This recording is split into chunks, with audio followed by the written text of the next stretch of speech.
Roy di mana ya? Udah mau telat ke gereja nih. Coba telepon ah.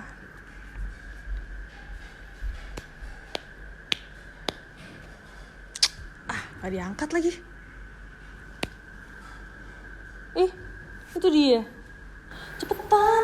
Ih, pas banget nih, gue baru lihat handphone lagi. Parah banget. Gimana? Telepon gue. Ini namanya di jalan, gimana? Bahaya dong kalau gue pegang handphone, ya kan? Kita udah mau telat loh ke gereja. Iya, betul. Cuman ya, lu tau lah di jalan itu kan ada aja ibu-ibu yang sen kiri, belok kanan. Sennya ke kanan, beloknya ke kiri. Lihat guys, saksikan bersama-sama. Saksikan bersama-sama. Kanan, ya tambah bikin macet lagi kan. Itu. Ya gue minta maaf deh kalau gue terlambat. Siap-siap kali ya. Tapi bentar. Lu serius mau pakai kayak gitu? Oh serius? Serius nih. Iya. Tapi dengkul lu kayak kelihatan banget gitu. Lu yakin gak takut diomongin orang tua gitu? Ini ada, maksud gue pas banget nih pertanyaan lu. Jadi maksud gue gimana ya? Gue bersungguh-sungguh mau datang ke gereja, mau beribadah. Itu gue taruh hati gue di sana. Ketimbang orang yang pamerin gelang ya, emang sengaja salaman, kerencing. Tapi hati nggak ditaruh pada saat ibadah. Percuma juga menurut gue dengan pakaian yang bagus, yang rapi, tapi hati nggak ditaruh, buat apa? Lebih menurut gue lebih baik orang yang memang pakaian seadanya, tapi memang menaruh hati pada saat ibadah. Gue lebih ke situ menurut gue. Gitu. Jadi kalau misalnya ada orang pingin ke gereja pakai tank top, celana pendek dan sendal, lu nggak apa-apa?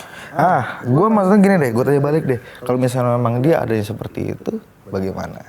Ya kalau menurut gue sih, kalau lingkungannya mendukung nggak apa-apa. Kalau misalnya ibadah di pantai gitu ya nggak apa-apa. Tapi kalau misalnya ke gereja kita yang sekarang, lu gimana? Kalau lu deh yang pakai baju kayak gitu, nggak takut diomelin lu sama orang tua lu? Iya kan gue nggak mungkin pakai tank top juga deh. Tapi lu bilang penampilan nggak kenapa-napa, asalkan hatinya tulus gitu melayani, ya nggak sih? Berarti lu nggak apa-apa dong. Kalau gue sih ada batasan ya, gue sih nggak mau ke gereja kayak gitu.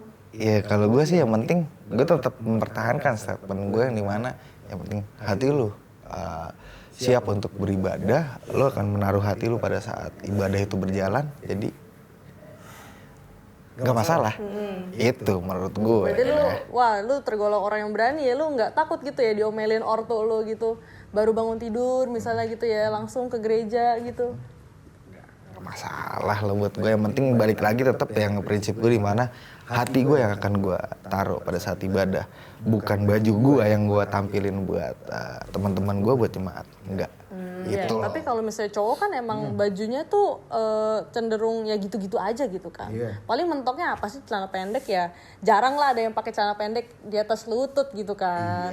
Nah kalau cewek nih misalnya abis dari clubbing ya, let's say situasinya kayak gitu kan, pasti bajunya tuh entah belahannya misalnya terlihat gitu kan, atau pahanya juga. Nah kalau menurut lu penampilan kayak gitu boleh nggak sih ke gereja? Itu memang bahaya ya, tapi ya boleh buat gue. Gimana? Bercanda aja dikit ya kan, cuman ya tetap gue bertahan sama prinsip gue yang dimana kalau memang dia cuman adanya pakaian itu, tapi dia hatinya bersungguh-sungguh untuk memuji Tuhan, untuk beribadah, sih menurut gue nggak masalah. Nggak masalah? Iya, menurut gue nggak masalah. Itu sih kalau dari pemikiran gue, gitu loh. Coba kalau misalnya gue tanya balik ke lu gitu loh. Tanggapan lu atau pemikiran lu seperti apa gitu? Apakah lu sama sepemikiran sama gue atau bagaimana? Ya kalau untuk gue secara pribadi nggak tahu ya apakah orang lain berpikirannya sama kayak gue atau enggak, tapi bagi gue ya gue punya batasan tersendiri di mana gue tuh nggak mau terkesan tidak sopan dikala gue mau ketemu Tuhan gitu, karena yang melihat gue tuh bukan cuma Tuhan tapi orang-orang lain juga gitu. Dan gue nggak mau jadi sorotan, ngerti nggak sih? Kayak kita mau beribadah ya sebisa mungkin kita merendah gitu, jangan sampai gara-gara cara berpakaian kita orang-orang tuh jadi ya istilahnya terganggu lah visualisasinya gitu, ngerti gak sih? Ngerti. Kayak ya bukannya mau mengundang atau gimana ya sebagai cewek, tapi ya rada disturbing aja gak sih gitu loh. Ya tapi nggak apa-apa kalau memang yang lu bilang tadi, kalau dia misalnya cuman punya itu pada detik itu kan, misalnya bajunya itu doang, terus adanya sendal doang, sepatunya misalnya rusak semua, ya mau gimana gitu, silahkan gitu. Tapi kalau untuk gue pribadi sih gue enggak ya. Gitu sih. Tapi gue agak sedikit sedikit curhat boleh dong. Emang cewek-cewek doang yang mau curhat, laki-laki seperti gue juga kan mau curhat juga ya nggak sih? Curhat apaan nih? Jangan soal cewek ya. Itu ntar lah ya selesai record gitu. Maksud gue pernah ada di satu gereja di mana itu gereja gue, tapi bukan di gereja bokap. Jadi istilahnya gue bokap udah pisah gereja, beda gereja gitu. Yang dimana gue pernah hari itu gue rapi atasnya deh, rapi bener-bener, gue pakai pomade rapi lah pokoknya kemeja, tapi celana gue celana begini, celana sobek lah, ya kan. Itu gue sama bapak gembala itu ditanyain gitu loh, nah, selesai ibadah ya, ditanyain gitu kayak, lu mau nongkrong apa mau ibadah? Gue mau ibadah. Kenapa? Pakaian lu begini, sama lah kayak pertanyaan tadi gitu kan. Menurut gue, ya iya. Ya seperti yang lu lihat aja, pakaian gue begini gitu. Cocok gitu di mata Tuhan. Gue cuman maksudnya bukan gue gitu. Gue cuman bilang sekarang gue minta maaf gitu loh. Mau lo dudukan posisi lo apa di gereja ini. Lo dengan keadaan rapi, pakaian rapi. Gue gak tahu hati lo yakin. Lo bener-bener lo taruh hati itu pada saat beribadah. Sekarang gue dengan cuman masalah celana gitu loh. Tapi gue taruh hati gue pada saat ibadah, gimana? Beliau sih diam gitu loh. Nah itu yang maksud gue agak-agak, sebenarnya masalah pakaian sih nggak perlu dipermasalahkan lah menurut gue gitu loh. Tapi kan ya misalnya nih, lu kan kayaknya nih gue lihat-lihat emang tipe orang yang rebellious gitu lah, yang nggak peduli setan orang ngomong apa ya gue gitu. Nah lu jatuhnya tergolong orang bandel gitu gak sih? Tanda kutip ya, gue gak menjudge loh. Jatuhnya bandel, badass gitu lah. Badass ya. Kalau gue sih masih jatuhnya gimana ya, kayak nurut gitu. Misalnya bokap nyokap gue nyuruh apa, gue kayak ya gitu. Atau jangan pakai kayak gitu, ya gitu. Kalau lu kayaknya ya kenapa gitu kan. Betul. Ya, gak apa-apa. Aku baca sih, gue malu deh kalau gue baca. Gue emang gampang baca orang gitu ya. Dari segi penampilan. Iya malu deh. Jangan GR. Iya. Tapi kalau menurut lo sendiri, lifestyle orang bandel itu kan tanda kutip ya, itu kan termasuk golongan lifestyle anak muda juga gitu. Menurut lo lifestyle itu tuh boleh nggak sih terus dijalanin gitu? Apakah orang boleh bandel atau enggak gitu? Gimana ya kalau menurut gua gitu loh. Selagi kita tahu timing, selagi kita tahu tempo gitu loh, kita tahu tempat, itu nggak masalah. Misalkan gue ambil contoh, gue nggak mau sebut orang, contoh gue sendiri. Gue tadi malam misalnya gue habis minum-minum, main gaple, ya kan, gitu loh, habis nongkrong. Tapi pagi gue ada ibadah, ada tugas gitu, melayani segala macem. Yang penting ketika gue tugas melayani, ya udah, gue betul-betul menjalani itu, gitu loh. Jadi nggak jadi ada pikiran yang kok kayak begini sih, kayak begitu loh, gitu loh maksud gue. Jadi yang penting ya jalan aja gitu loh, tahu timing lah gitu loh maksud gue. Sekarang gue tanya balik ke lu deh, gimana kalau dari sisi lu? Gue pengen tahu dong, dari tadi lu nanya gue mulu deh. Biasa cewek-cewek begini nih emang nih. Cewek tuh emang hobinya interogasi orang gitu ya. Sorry. Oke, balik nih, lu yang nanya gue ya soal lifestyle anak muda yang bandel itu gimana? Bagi gue normal sih, karena itu bentuk gimana ya, lu masuk ke dalam dunia baru gitu.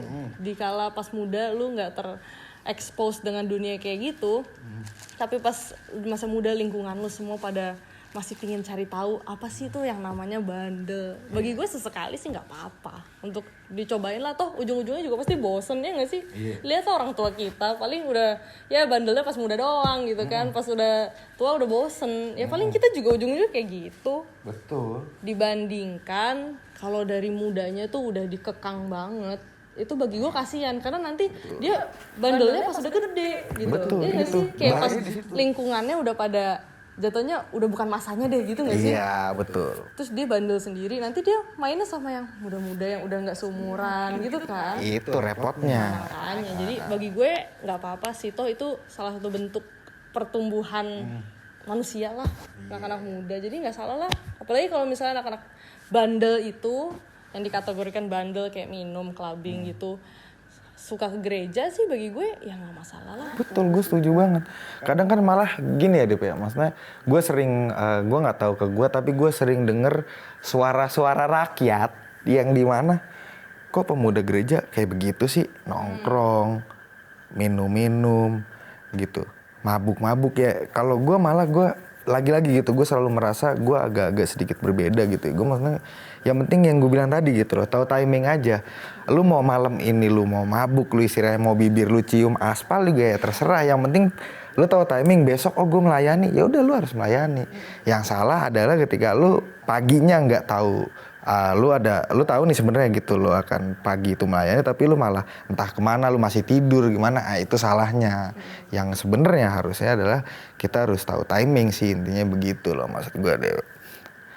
Gue kayak apa ya, gue dari tadi ngomong terus gitu kan, kayak gue lagi di sidang, gue jelasin landasan teori itu apanya ya kan, metode. Gak ada canda. Tapi berhubung masih ngomongin soal kayak ginian gitu kan, dan soal gaya hidup anak muda yang terkesan bandel, tapi pasti banyak juga lah gaya-gaya hidup anak muda yang positif gitu loh. Betul. Contohnya kalau bagi gue sendiri ya, mungkin dari cara kita melihat atau menggunakan sosial media gitu, itu kan satu bentuk yang positif di mana kita tuh bisa bantu orang-orang yang misalnya orang-orang tua kita yang belum paham soal apa sih sosial media gitu. Dari situ mungkin kita sebagai anak muda bisa ngajarin gitu, kayak nih loh kalau lu pingin tahu misalnya cara kita melihat sosial media kayak apa, nih caranya tuh kayak gini gitu. Fungsinya apa aja, misalnya TikTok, Twitter gitu kan. Jangan sampai mereka terpaku sama Facebook doang, kan kasihan gitu ya. Terus juga soal Zoom. Iya nggak sih? Itu tuh yang sering dijumpain tuh ya kan. Yang dimana kayak kadang apa ya, ada yang kayak cuman sebenarnya tuh simpel gitu, kayak ini gimana sih cara unmute-nya, gimana cara mute-nya, nyalain kameranya, share screen segala macam kan. Memang kita nggak bisa menyalahkan elah gaptek banget sih sebenarnya, tapi ya itulah tugas kita sebagai anak muda yang dimana kita memberitahu karena kita yang lebih langsung connect gitu ya akan zaman sekarang gitu loh, teknologi gitu. Opa, mah atau opa, oma seperti ini. Kalau mau unmute begini, kalau mau mute begini, nyalain kamera begini gitu kan. Ya sebenarnya itulah yang harus menurut gua sih yang harus kita aplikasikan gitu loh untuk sebagai pemuda ke orang-orang yang mungkin zamannya lebih dulu daripada kita gitu. Kalau dari lu, kan tadi lu sempat bilang tuh soal sosial media gitu. Kalau menurut lu apa tuh gaya hidup anak muda yang bisa diaplikasiin ke orang-orang banyak gitu, ke orang tua contohnya? Apa? Ya salah satunya apa ya? Kayak gue ambil contoh dari Facebook aja deh gitu. Memang gue nggak menyalahkan sosial media hanya Facebook doang, enggak. Cuman kadang ada beberapa orang tua yang gue yakin di mana berita dan segala macamnya itu beliau ini terpaku hanya dari Facebook tanpa melihat dari sosial media lain itu gitu loh. Maksud gue ya sebenarnya kita harus lebih ke sebenarnya gini loh, ada nih aku baca dari portal berita apa, ini ada berita ini nih, mungkin lebih bisa kita compare, kita bahkan bisa kita diskusikan ini gimana yang lebih make sense sama pemikiran kita gitu loh. Gue kayak lagi gitu, gue lagi di sidang, nanya lagi gue tanya balik dulu deh, kalau dari lu gimana? Tapi gue setuju kayak memang kita tuh sebagai anak muda harus lebih semangat dan aktif ngasih tahu kayak mana sih dari sosial media yang membantu mereka lah nantinya, kayak yang bener yang mana, yang salah yang mana, setidaknya kayak memilah lah mana yang hoax, mana yang enggak, ya nggak sih? Betul, pas banget. Iya kan? Nah, tapi berhubung kan anak muda ya udahlah kita harusnya jadi orang yang aktif sosial media. Tapi apa sih menurut lu hal-hal yang orang tua lakuin yang harus kita aplikasiin dalam kehidupan sehari-hari? istilahnya kan gini ya, main bola tuh ada jual beli serangan. Lu nanya balik ke gue, lu nanya ke gue tanya balik ke lu dulu deh. Gantian deh, lu dulu deh, gue pengen denger suara. Gue gak pernah denger suara lu deh perasaan. Iya, kalau bisa aja timbangan tapet. menurut gue, kalau menurut gue sih ya dari kedisiplinan orang tua sih. Karena bagi gue tuh bener-bener kadang suka bingung gitu kayak kok mereka bisa gitu.